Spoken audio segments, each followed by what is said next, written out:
Hey everybody, I'm Kurt the Arborist, and I own and operate Tree Care here in Alberta, Canada.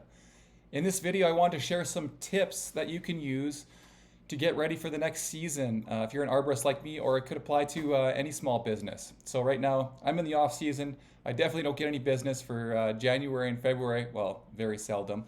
And it's not until the snow melts and the weather gets a little bit nicer that people start calling again. So I have some time to kind of get ready and prepare. And maybe if you work year round, you probably have a busy season and a slower season. So maybe there's some tips that can apply to you. So getting started, the first tip I have for you is to kind of sit down and analyze your last season and look at your income and your spending, for example. So you can see what your gross income is, how much you spent. Obviously, you probably want to spend less than what you're earning. So this would include all of your employee expenses, all of your equipment. Hopefully you're keeping good track of all of these things. You could do that through, software like Jobber. I'm a Jobber ambassador. There is an area in there where you can write down and keep track of some of your expenses. Link in QuickBooks is what we do. And then being an incorporated business, you have to do corporate taxes every year. So that would often include like your bookkeeping. And we just upload our receipts to Dropbox, for example. And then annually we go through that with our accountant, and she'll give us a full report of kind of what happens. So hopefully you're doing that already. As far as strategy goes, though, you can look at maybe working with like a bit of a financial institution. We just started this as well, a place here in Cochrane locally, which is great. We wanted to set up a health spending account and a lifestyle spending account, for example, so we weren't using our own personal income, after we pay ourselves as employees through either dividends or on payroll, which is what I'm on, payroll for myself, thank God. But you can use your health spending account, so that way you can use it as a write-off. So things, it just depends on where you're from too, but like chiropractor, all that stuff that I'm using to try and help my back so I can get back to work, why not expense that to the company? So anyways, look into that. And oftentimes they have strategies that you can use to analyze your business, how much earnings and how much profit you should be having, how you can prepare for growth, or if you need to buy new equipment, and that kind of sort of thing. So that brings me to tip number 2, identifying some new goals that you want for your business. Like, do you want to expand? Do you want to build more crews? Do you want to earn more money? Are you happy with where you're at? So for me, I'm happy with where I'm at, basically with Tree Care. I kind of service our small community here. I may expand a little bit this year because I'm trying to bring on an employee and give him more consistent work. So we might expand a little bit into a new area, just through advertising in those areas, through social media, that sort of thing. You can usually like hone in and put in a postal code for that area or a certain radius, that sort of thing. So that's literally how I'll get into that area. And then once your trucks are out, people will see you and you can go and get more business there. So expanding on your goals, maybe you want to bring on a new crew, new trucks. Maybe you got to hire a new employee. Maybe you got to fire an employee. I don't know. Those are things that you got to sit down and kind of analyze, and maybe set up a goal that's realistic, but that you want to achieve, and keep that in mind. Maybe write it down, think about it often, review it, adjust it if necessary, that sort of thing. So that'll help you stay on track. Number 3, any kind of training or safety type certifications or awareness that you might need. So maybe you've had some goals either for training for yourself or your employees, some things you're lacking, or it's usually a time to kind of pack it in. So I'm also an assistant instructor with Arboriculture Canada. Depending on where you're from, there's other training schools obviously everywhere. Maybe you want to take a pruning course or put your employees through something.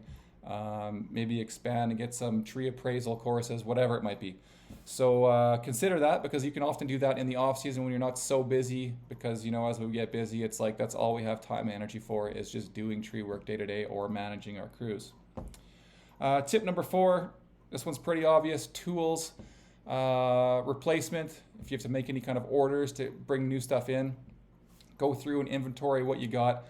I got a lot of stuff that needs some help. My hedge trimmers are super dull.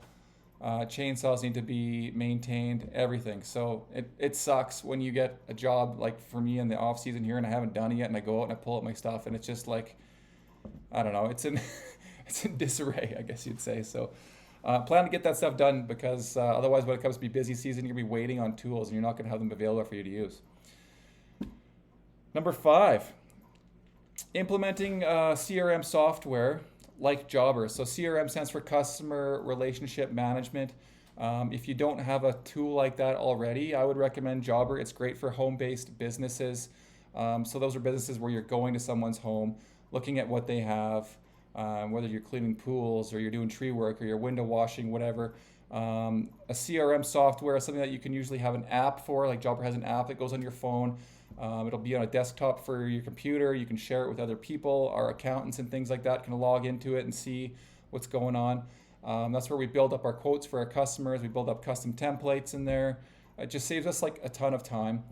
There are limitations, of course, to it, depending on what kind of business you have. But for any kind of home service-based business, we find it great. Super slick. And if you want a discount code for that, you can hit the link in my bio. There's a free trial, and then there's a discount that continues after that if you use the ambassador link. So check that out. And if you have any questions, just DM me. So Jobber, check that out. It's pretty awesome. Number 6, marketing ideas, or marketing and coming up with ideas. So it's a great time when you're under lower stress. You're not busy. You're not thinking about day-to-day jobs. You can sit down and actually come up with new ideas for your business and new ways to market yourself. So one idea is email campaigns. If you have a customer list, if Jobber would keep something like this, you'd have a list of all the people that have ever reached out to you. So those are leads, as well as existing customers.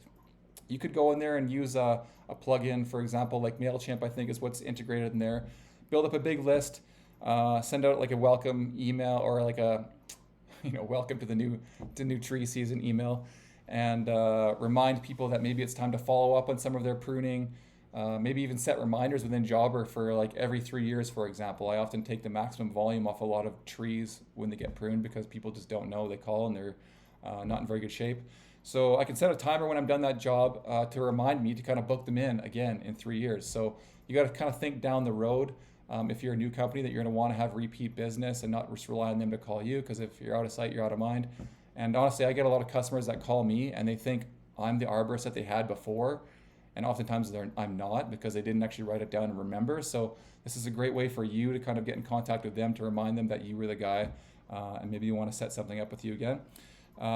You could offer, discounts for early season bookings, whatever you want to do.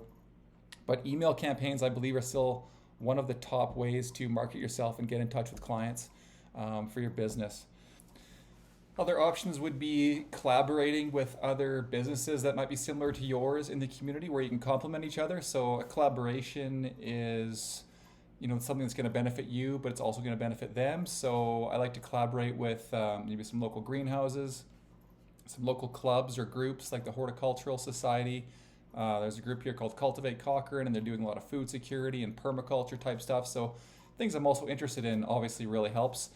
Maybe putting on some workshops with some of these groups or other businesses in town where you can just participate and get involved and build up that new customer base. So yeah, these are all different ideas that you can hopefully come up with on your own in the off season when you got some time.